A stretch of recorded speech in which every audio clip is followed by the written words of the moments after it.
every goddamn body. Wake up to reality.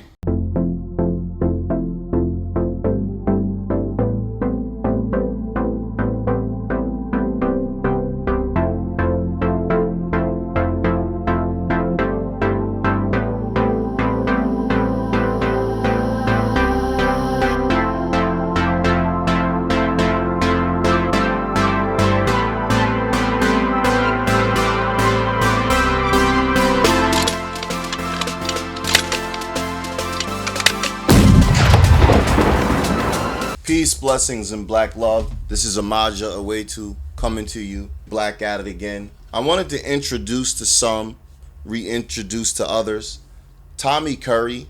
Tommy Curry, for those that don't know, is an African-American scholar, author, and professor of philosophy. He holds a personal chair in Africana philosophy and black male studies at the University of Edinburgh. Not in America, I think it's in the UK. In 2018, he won an American Book Award for the Man Not Race, Class, Genre, and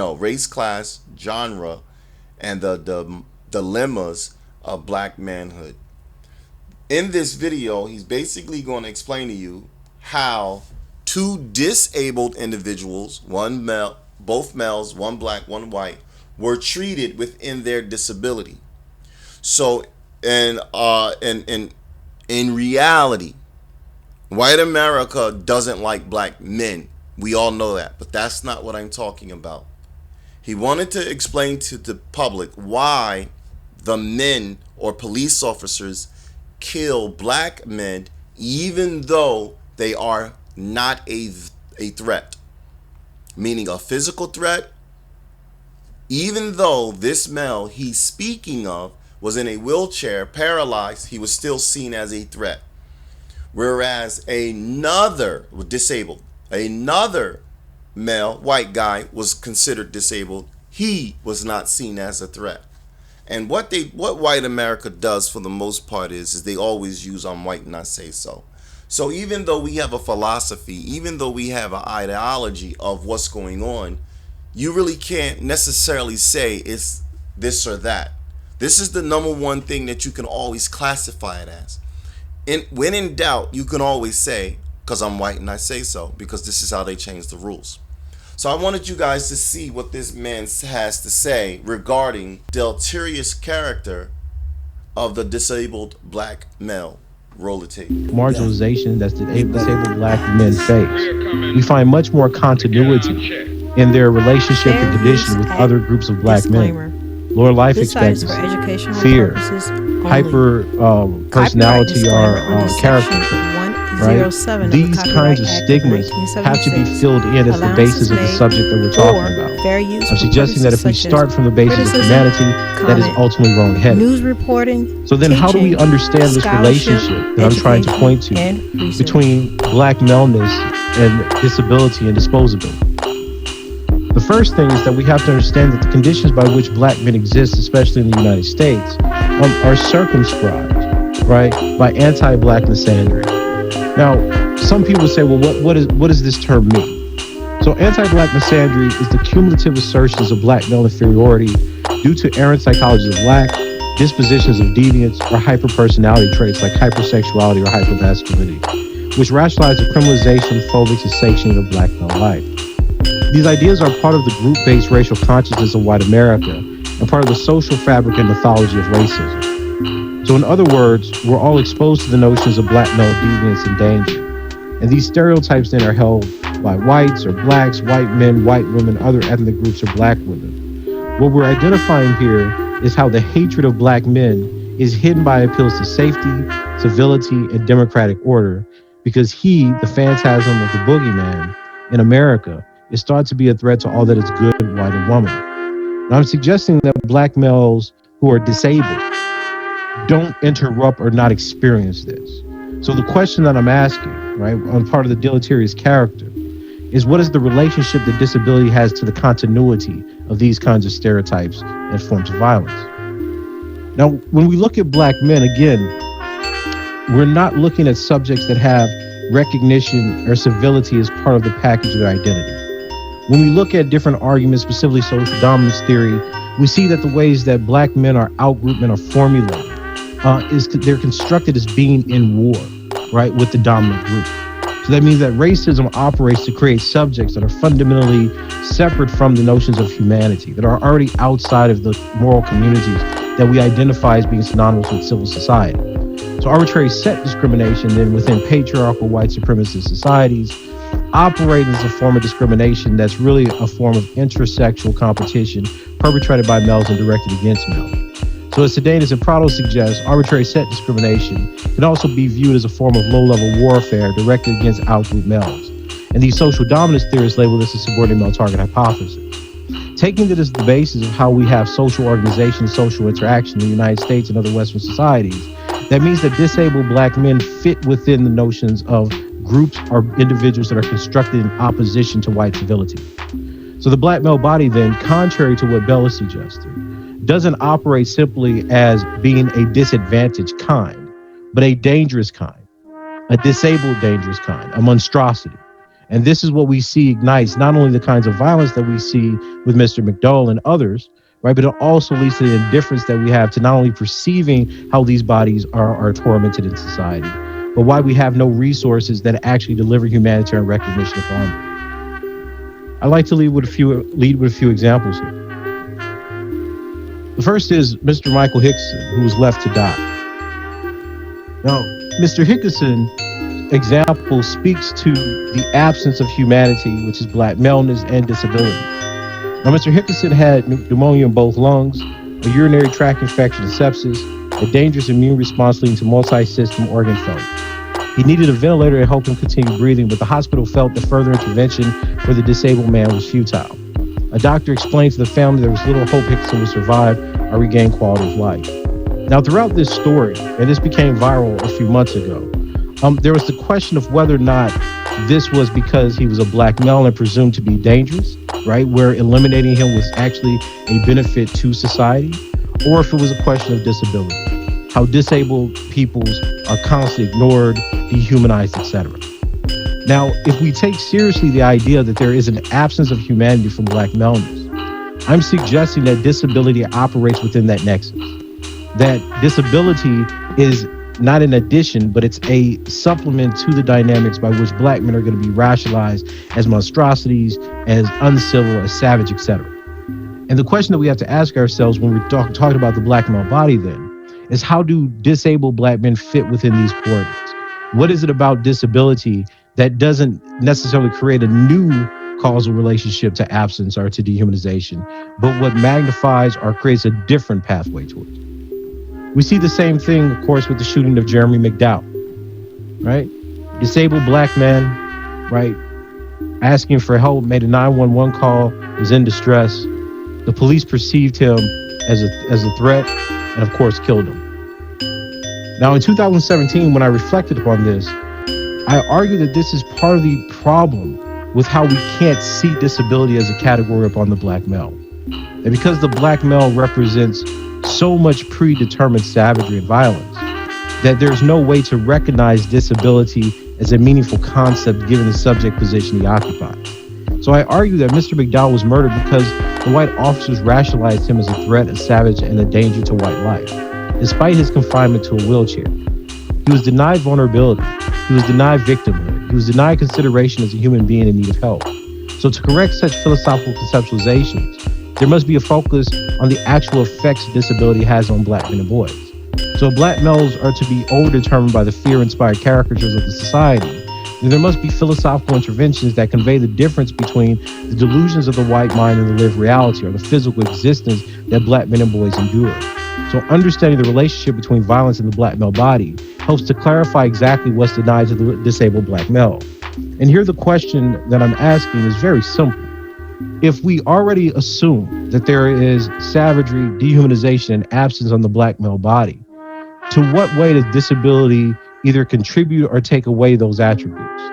Is there a magnification effect where able-bodiedness somehow operates as a privilege? Well, historically, the notion of the able-bodied black man as savagery has been related to either the criminal, the deviant, or the rapist. Does disability interrupt that? Well, if we have a particular reading of To Kill a Mockingbird, certainly it doesn't. So disability doesn't operate simply as an intersectional category that increases disadvantage. It may, in fact, contribute to a different experience or pathway of disadvantage. But what we have not done is theorize disability with the black male body and the supposition of violence as the basis for theorization.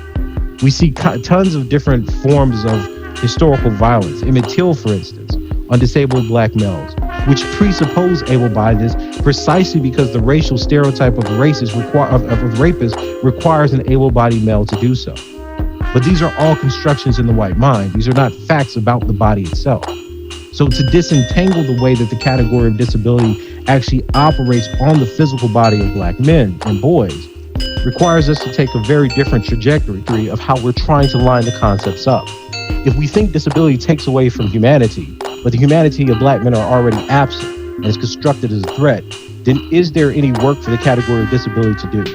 I'm suggesting that there is, because we have the experiences of disabled black men to draw upon, but we also have to make serious categorical and philosophical questionings, our attempts to understand the relationship that disability has to the death drive or death-bound subjectivity that we find with the black male body. I like to introduce John R.K. Howard, who was a white man who raped a mentally disabled black boy in an Idaho locker room. And this is what I mean about how the category of disability on the black male body resists certain interpretations. Now, Howard was tried and not convicted of sexual violence and assault. In fact, in the case itself, what happened was so sexually violent that the community launched a protest to get sexual violence added to and prosecuted for the victim. So the black male team was mentally disabled. Howard and a group of boys held the victim down in the locker room and shoved a coat hanger up his rectum. The whole coat hanger was then kicked into his rectum even deeper. Now, what's interesting is in the court, the judge actually said, look, we're not going to try the perpetrator for sexual violence. And this is despite the testimony of the victim actually describing how he felt during the attack, saying that it was a pain that I never felt, took over my body. I screamed, but afterwards I kept it to myself. So even disabled black men don't get the kind of recognition as victims of sexual violence and rape, despite the disability to able-bodied white men. Now, think about this relationship. In a world where black men can't claim that they're victims of rape because they're historically articulated or represented by the notion of the rapist, and disability becomes a vulnerability to the able-bodiedness of multiple white men that have racial animus driving them, how do we operate with creating meanings for the disabled black male victim who is victimized by the racial animus of the white group, who is sexually victimized by the notions by groups of white men, right? But how do we create meaning for that? The judge refused to acknowledge that it was a crime of sexual violence. The judge refused to acknowledge that the black man was a victim of a gang rape by white men. So we're not just trying to claim something as being possible. We're not just trying to recognize that this was sexual victimization and violence. There's a way in which the vulnerability of disability and the vulnerability of being a black male makes some of those meanings and categories not possible, right? So the argument that I'm making in this paper is that disability for black men has been theorized very much from an intersectional feminist lens, where marginalized identities lead to certain forms of disadvantage that we should take seriously, but are ultimately based in identity and how one perceives us. What I'm suggesting is that when we look at black men, the fact that there is kind of acuity there associated with absence of humanity, negativity, criminality, and violence means that there aren't any resources of the subject that gives humanity or recognition. So disability on that body simply leads to more brutalization and non-recognition and dehumanization, rather than a possibility of actually being recognized as victim or incapable of harm. Said differently, because racism against black men requires a kind of superhumanism, that superhumanism carries with it a kind of essential notion of able-bodiedness, and that able-bodiedness overturns and overwhelms any sensibility of disability, that could ever make someone recognize the black male subject as being different from the stereotypes and the dangerous notions they've already constructed in their mind. Tommy Curry spoke about the bell curve. And the bell curve is a concept of individuals being smarter than one another based on their race. So as you can tell with any form of racism, whether it be coming from the 14th, 18th, 15th, 16th century or the 21st century, there was a group of men that came before and they wanted to justify their mistreatment of another group of people. And one of their ways of justifying their mistreatment or enslavement of a group of people was to always attack their character, was always to assassinate their character, was always to attack their intelligence. It was always to make them lesser than. Even with the religion, it was lesser than. It was heathens. It was the Gentiles. It was the cast outs. It was always something about that particular group that said, or that they came up with and said, you all deserve for us to treat you this way because you're not on our level. So when you hear individuals speak about the bell curve, they're speaking about that as an intellectual doctrine that gives people justifiable reason to mistreat a people or to say that a people group is least or less intelligent. Now, the bell curve was authored by Richard Herrnstein and Charles Murray. The Bell Curve, Intelligence and Class Structure in American Life. It was authored by Richard J. Harrison and Charles Murray. I'm not going to read you the bell curve because you know it's quite lengthy. As you look on your screen, you can tell it's quite lengthy. And we don't have time to always go through certain things.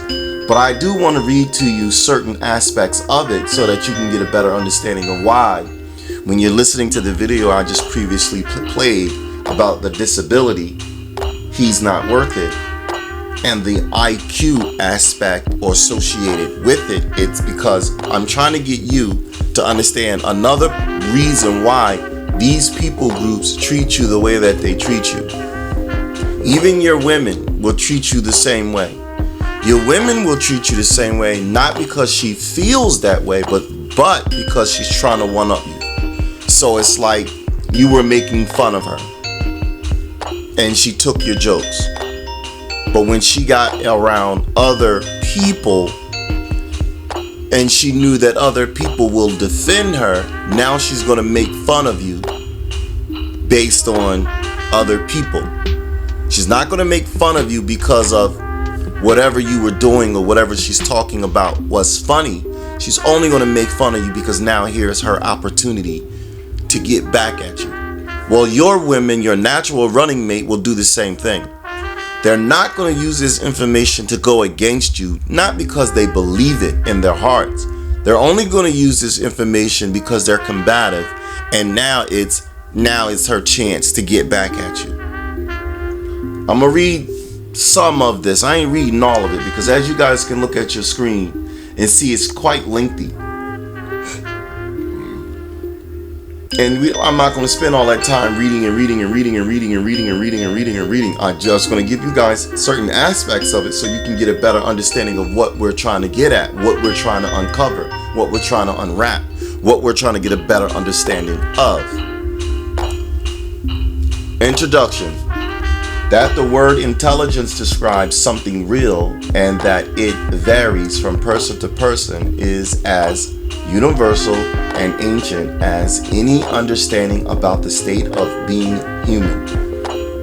Literate cultures everywhere and throughout history have had words for saying that some people are smarter than others.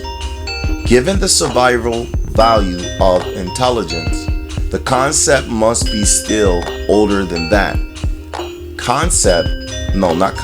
Gossip about who in the tribe is cleverest has probably been a topic of conversation around the fire since fires and conversation were invented. Yet, For the last 30 years, the concept of intelligence has been a para in the world of ideas. The attempt to measure it with tests has been variously dismissed as an artifact of racism, political reaction, statistical bungling, and scholarly fraud. Focus on scholarly fraud. Even though they came up with these concepts, it's not real. Even though they come up with these ideologies, these dichotomies, you must understand it's not real. A lot of this stuff is pseudo. So for those that don't know what the word pseudo means, follow on your screen. I'll show you what the word pseudo means. So when you look up the word pseudo, you can see in real time, well in your time, recorded, I'm showing you what the words mean so you don't think that I'm reading from something artificial. I'm showing you on the screen so that you will also learn how to do the same thing. Pseudo, supposed or purporting to be but not really so. False, not genuine. Supposed or purporting to be but not really so. False, not genuine. You guys have followed me long enough to know that I also have a dictionary. And in that dictionary, I go back and forth between dictionaries and also the internet just to make sure that information matches. And I can't say I've seen things differ. So I'm not going to sit here and say the internet is 100% inaccurate. I'm going to say that you have to be careful as you read. You need to have the hard copy versus the internet because we already know they're changing terms. Pseudo means it's not real. Same thing with this bell curve. The bell curve, the concept of it is not real. It can be measured because it's artificial. Well, what do you mean it's artificial and it can be measured?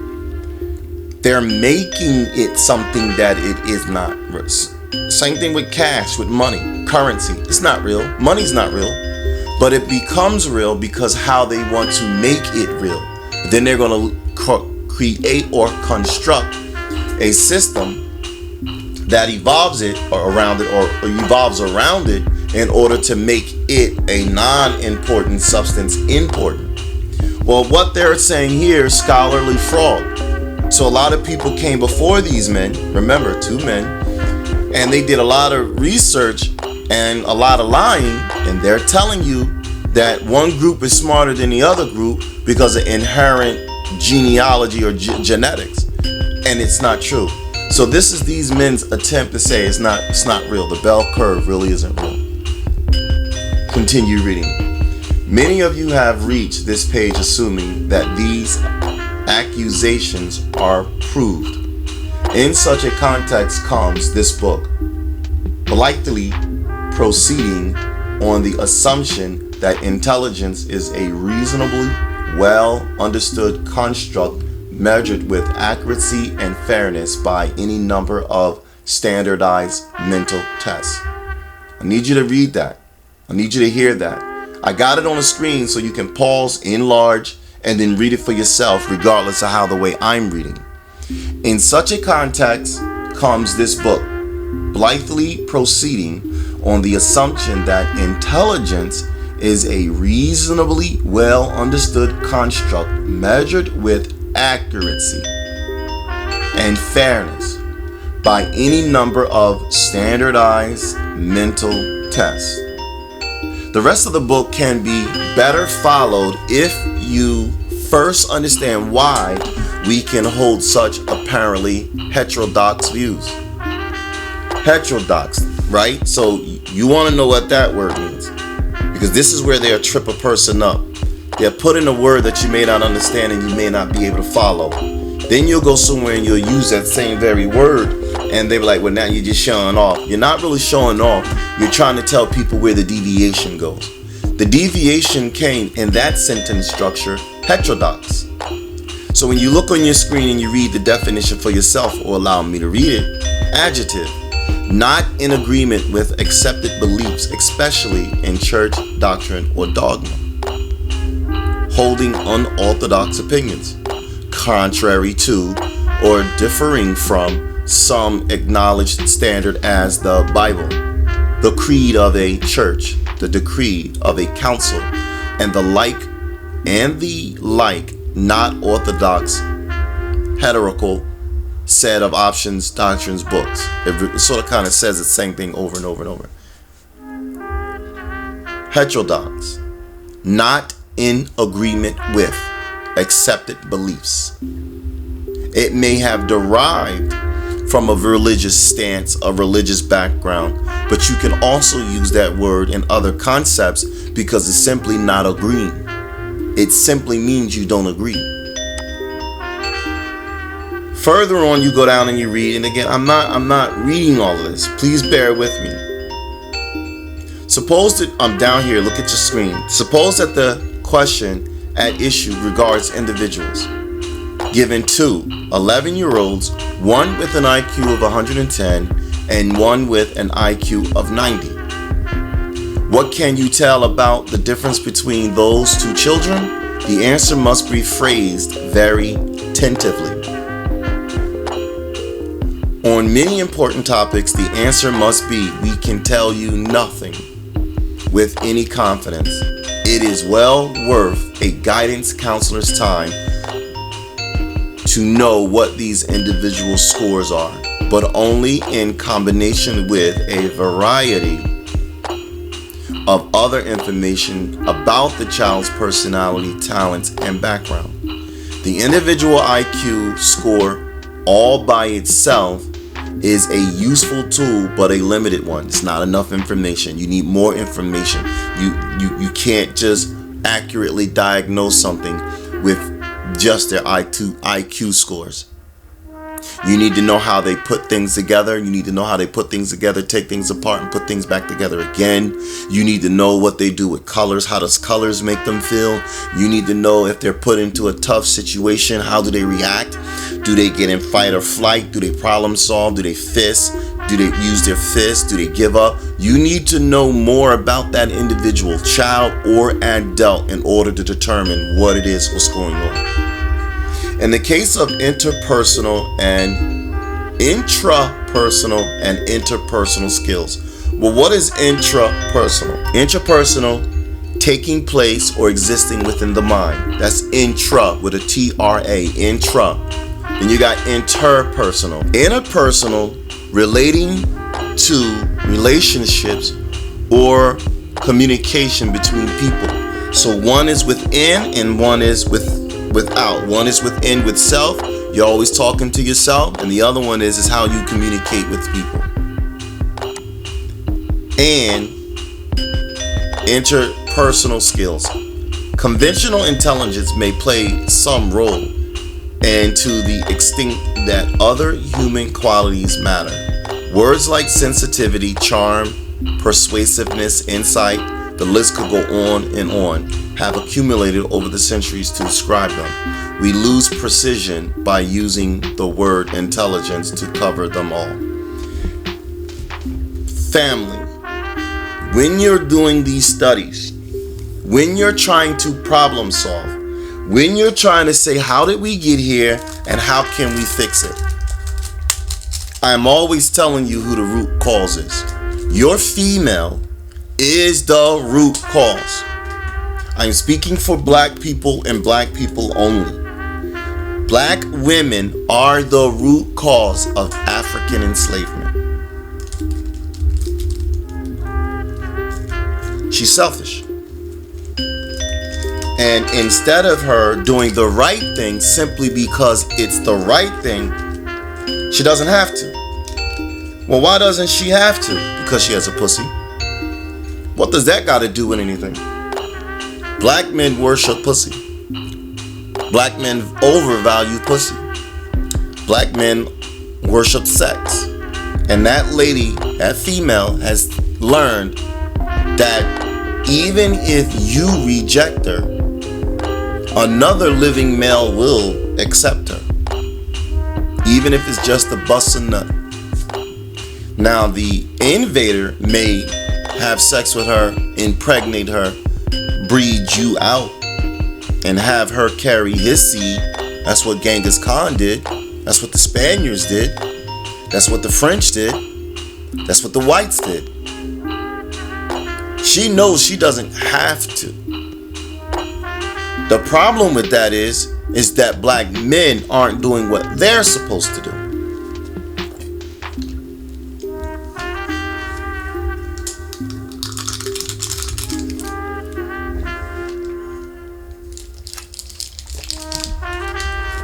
Black men are not holding black women accountable for their betrayal. Men have to do what they're supposed to do because everybody and everything punishes the man.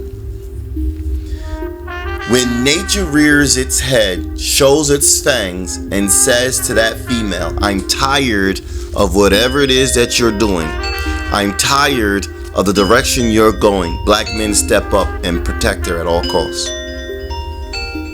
They put their mother's face on a strange woman and they look at her body and they want access to her body.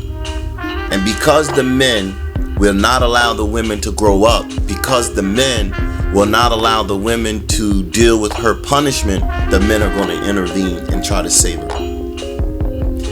All of that pertains to why you can't move forward in this world. These men of other countries, these men of other nationalities, they look down on you. They do not think that you are a man. They do not consider you to be a man. Amongst ourselves, we give each male a requirements list. And we say amongst ourselves, in-house, in order for you to sit at the table, you must accomplish this, you must do this, you must have done that, this must be your track record. That's what we say amongst ourselves in order to sit at the shot caller's table. You must have put this amount of work in order to sit at the table of bosses and shot callers. Well, once you take that same ideology and same logic on a world stage, those men who are running the world are looking at black men and saying, you are not men. And because you are not men, we get to treat you any way you want until you begin and act like men. The reason why I showed you this video as far as the disabilities are concerned is the enemy is going to always attack because the enemy is the enemy. Black men are supposed to come up with an idea or concept that's supposed to be a surefire bet that says, I don't want to be treated like this anymore. And at some point, you're going to have to say, fuck them kids. And at some point, you're going to have to say, fuck them women. Fuck that bitch. The reason why many of you males are not at that point is because your mothers make sure to break you first. They make sure to break that spirit in you first. Then the world gets a hold of you and they beat you down even more. So by the time you do become ready to fight, you're at a disadvantage to where you don't see where you can win. And because you don't see where you can win, you're less likely to even try to fight, because at this point you're just tired of losing. And since women will allow you to have sex with them, and they don't, you don't got to be a millionaire, you'll take it. You'll take the crumbs. What I'm saying to you, as it pertains to this video, as it pertains to all of my videos, black men, you are the problem. You're weak. You're weak because you worship pussy. You're weak because you overvalue sex. You're weak because you keep betraying other black men. Until you black men get to an understanding where you must stop betraying the men. You must stop betraying the males. You're gonna always be in this predicament. The women ain't the problem, the men are the problem. And until men understand, yo, the problem lies with them. Last point before I conclude. About 2 to 3 years ago, about 1 year ago and beyond, you couldn't tell a black woman nothing. Because they had the upper hand, they had the leverage, and for the most part, they didn't care what a male said, not a black male. When Kevin Samuels came on the scene, and he crossed that line, and he told them girls, you're not a 10, you're about a 5. You're not a 10, you're about a 3. You're average at best. You are not as cute as you think you are. When he kept crossing those lines and said, well, how do black men want us to talk to them? He said, hold on, pause, wait. Talk to us like you talk to your white boss. He said these things on national TV, on not TV, but on media. It was on a national stage where everyone was listening, even white people. Talk to us like you talk to your white boss. Listen to my words. Until black men as a collective are ready to cross those lines, you got no power. If you want power, respect, and money, you're gonna have to fight that white boy. Yes, you're gonna have to compete against that Asian. The Asian is fighting the white boy. You're gonna have to compete against the Hispanic. The Hispanic is fighting the white boy. Notice ain't nobody fighting black people. People are taking from black people, but they're not fighting black people. Everybody is fighting that white boy, and everybody is getting something as a result of them fighting that white boy. The only people that are not fighting that white boy are black men. And until black men as a collective get back to the lecture at hand, that was a Dr. Dre quote. Until black men as a collective get back to fighting that white boy in politics, fighting that white boy in law, fighting that white boy in legislation, them white boys aren't going to respect you, and they shouldn't. And black women shouldn't come to you. They shouldn't. You need to go get your money, power, and respect, and that's the only thing you need to worry about. It's not like she's not going to give you some pussy in the meantime, between time anyway. She may not be yours to stay, she may not marry you, but she's still going to give you some skins. Say it isn't so. If she's still going to give you some pussy, what does it matter whether or not she marries you or doesn't marry you? What does it matter? You got to pay for it. Man, I paid $200. What does it matter? What difference does it matter, really? You need money, power, and respect, playboy. Go get that money, power, and respect so that the world can see you as a human and treat you as such. Warrior class, Zoo, rise up. Warrior class, Zoo, speak up. Warrior class, Zoo, show up. Warrior class, Zoo, smoke them out. Peace, blessings, and black love.